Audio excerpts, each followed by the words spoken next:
Hello. Blind Pew here. You join me, and my Chief of Engineering, Ben Gunn. Hi. On part 2 of our investigation into the ghost ship Adamastor. The string of clues have currently led us to this ancient outpost in the Coalsack Nebula. If you have not received part 1 of our investigation, I strongly recommend that you first click on the link to that transmission on screen now. Bring us down just there, Ben. I don't want the Star Chaser too close to the outpost. Just looking for some flag terrain, Pew. This should do. Sterling.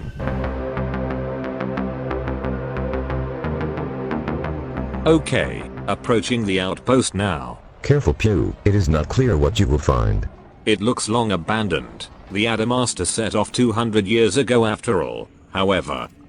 Oops, there are several comms links we can scan. Prepare to receive these back at the ship, Ben. See if you can make any sense of them. Okay, I've received 3 logs from what sounds like the head of the survey team. Right. Can you play those back to me? But not all of it, just the salient features, if you wouldn't mind, Ben. Transmitting to you now, Pew. This is Professor Penelope Carver. I'm making this log for our own. We're concerned about working for Azimuth Biochemicals. The Coalsack Nebula has turned out to have a lot more scientific value than I expected. We established a site on this planet on the 13th after we detected some very odd things growing here.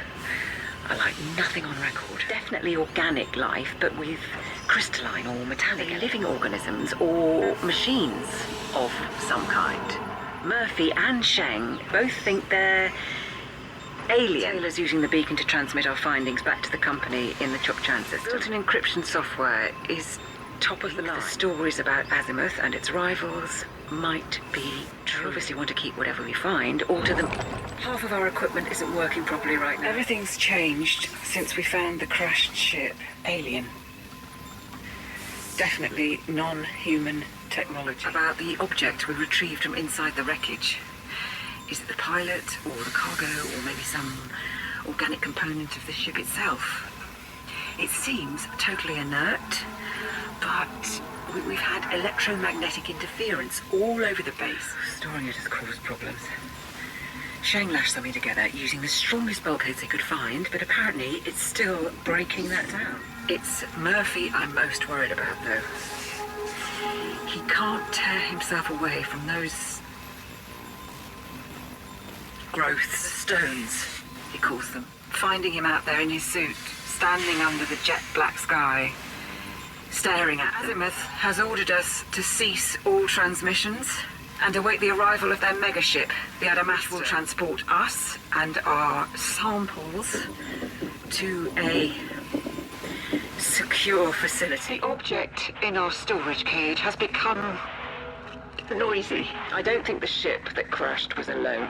There were lights shining down on the growths and on Murphy. Only that the nebula above us seemed to be moving. He's saying the Adamastor has arrived in the system. What are Azimuth going to do with the thing we found? A few other commanders seem to have turned up here now, like Commander Celesta here. Just asking if they got any sense out of the data point in this outpost, but it seems not. Pew, I'm picking up the signature of a barnacle site and crashed SRV just 11 kilometers away. Get us over there, Ben. Toot D sweet. I'm on it, Pew. Okay, that green glow off to the left is the barnacle and SRV site. Bring us down just here, Ben, and I'll head over in our SRV.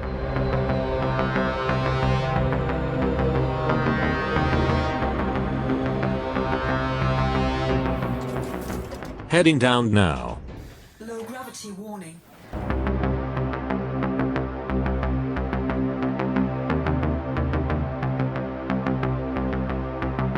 I can see some sort of crashed SRV up ahead. Other than that, it looks like a standard barnacle site. But who knew the Thargoids had seeded the Coalsack Nebula, and at least 200 years ago? Pew. Interestingly, the date of the logs puts this first discovery of Thargoids 14 years before the previously first recorded contact in 3125, though of course, unsubstantiated rumors of them first arose 60 years earlier, in 2849. Thanks for the potted history, Ben. I've scanned a log off this SRV. It seems corrupted though. Clean it up and play it, will you? Dominic Murphy. That's who I am, yes. I'm a geologist, part of Professor Carver's planetary survey team. I think they're all dead. I was out here with the stones when the Sidewinders arrived. I watched them come down. There were soldiers everywhere with rifles and armored suits. I think they loaded the cage onto one of the ships, which took off again. Flashes inside the buildings, gunfire. Something exploded. The main comms relay, I think. And that blackness again, opening up in the sky. They tried to get away on foot. They're all flying up like toy soldiers pulled up into the lights. Now it's just us. Me and the stone. That was just the key parts again, wasn't it, Ben? Yep, I've got the full thing back on board. If you want to listen to it. No, it's alright, Ben. I think that is enough of Dominic Murphy for now. He clearly went insane after the Adamastor swept in here, picked up the thing the survey team found in the Thargoid ship, and left Dominic and others here due to a Thargoid attack.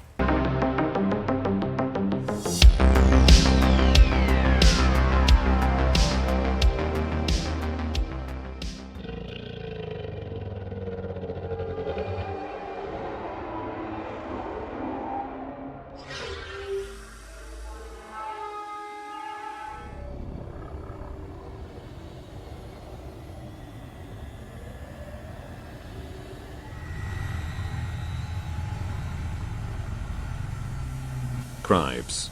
It's a live site. The Thargoids are here, in the Coalsack Nebula, right now. I can see that, Pew.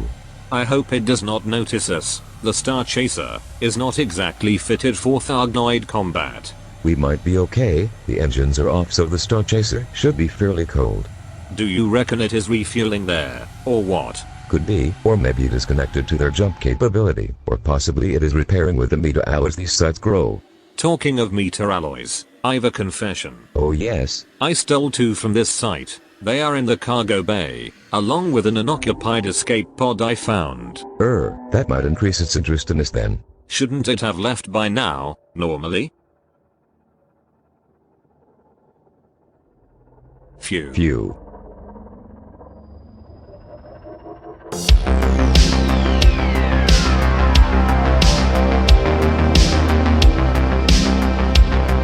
Oh no, is that shadow getting larger? It's coming back. Uh-oh. Oh, second view. It was just the angle of the start of the Thargoid. Of course I knew that all the time. I'm sure you did, Pew.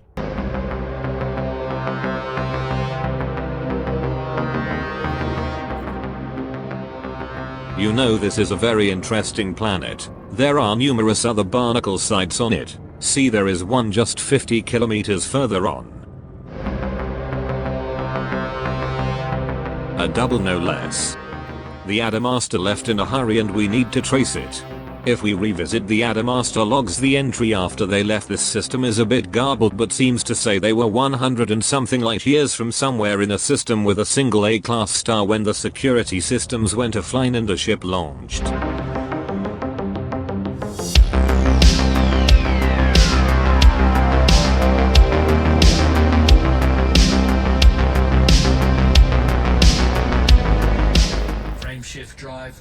We are in the sort of vicinity and the next system has an A-class star.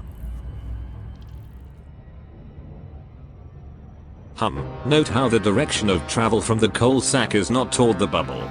It is slightly off to the side. Where was the Adamastor headed? This system is 200 odd light years from the outpost, so it does not match the log, but it is 178 light years from Chukchan, so maybe they meant 100 and something from there. Having scanned this planet, there is a sidewinder crashed on its surface, which may be consistent with the Adamastor log saying that the security systems went down in this system and a ship launched.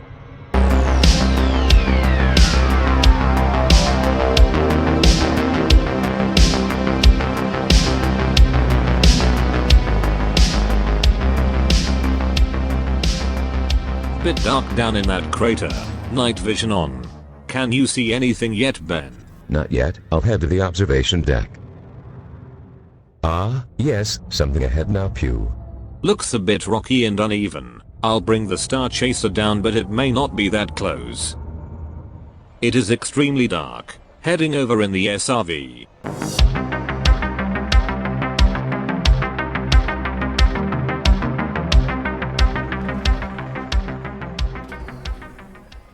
There, a crashed Sidewinder.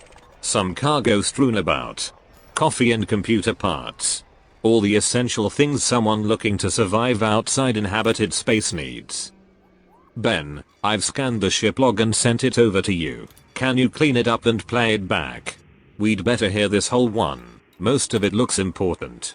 Okay, Pew, playing it now. This is Professor Carver. I've just got time to record this before the others join me, in case we don't make it. Things went to hell on the Adamastor much faster than before. When it left orbit without picking up the rest of my team, we were furious. Weirdly, so were some of the soldiers, mercenaries, just like the rumours said. They demanded to know why half their squad had been left behind, but the bridge crew refused to explain anything. And then the power fluctuations started. Shane O'Keefe and I knew what was coming. And the cage they've constructed in the cargo hold isn't going to be strong enough. Even the Adamastor's hyperdrive keeps failing.